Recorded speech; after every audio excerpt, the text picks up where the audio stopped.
If a designer just sits down and starts creating something lovely to look at, I call that art. Design is definitely based in science. You can't design properly without research.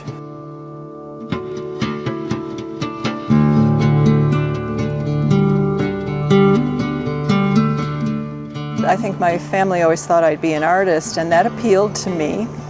But when I went to university and discovered design, I realized that was a wonderful way to enjoy being an artist, but have it be applied to helping people's everyday lives and create a quality life. And then I went to Columbia University and studied gerontology because I recognized my real love was aging and what life was like for our elders. In 1979, I approached Raymond Loewy, the father of American industrial design, with an idea that we could make design for all if we understood the needs of our elders. He liked the idea, so I was able to go into character 2 to 3 times a week.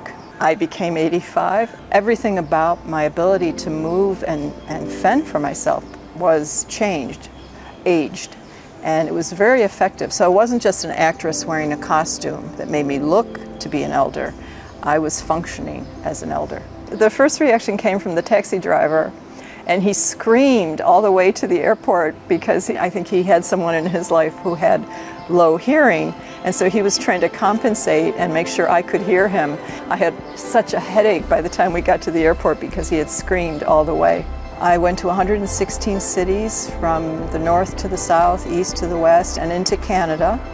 I was 26 when I started, and it lasted for 4 years.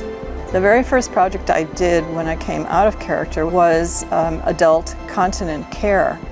And I bristle when I hear people talk about adult diapers. They're not diapers, they're continent products. And that was an interesting one, of course, because it's a very sensitive topic when we get to a point in life where our bowel and our bladder doesn't behave as we would hope. But it's not just elders, it's wounded warriors, it's a woman who's had a baby. All sorts of people need to have continence devices, and I so enjoyed working on that project. It's made such a difference in lots of people's lives.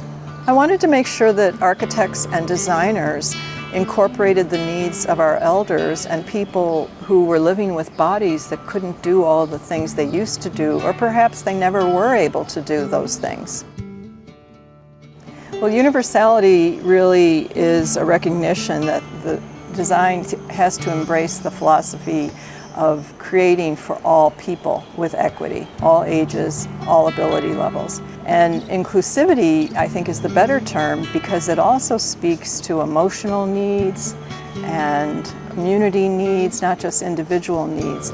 I'm working hard for creating homes that are usable for all ages and abilities for the lifespan. So smart technologies that will allow me to age in place, age in the home that I want to live in, and not have to be extricated from the home I love and live somewhere else because my home failed, not me. And that's the big change in attitude. I think a lot of our elders previously blamed themselves when their bodies changed and they couldn't manage their household. Now we have to recognize it's bad house. We need to get good house by good design. I am so thrilled and honored to be a designer. I'm so very touched to have been asked to come to be one of the jurists for the President's Design Award in Singapore.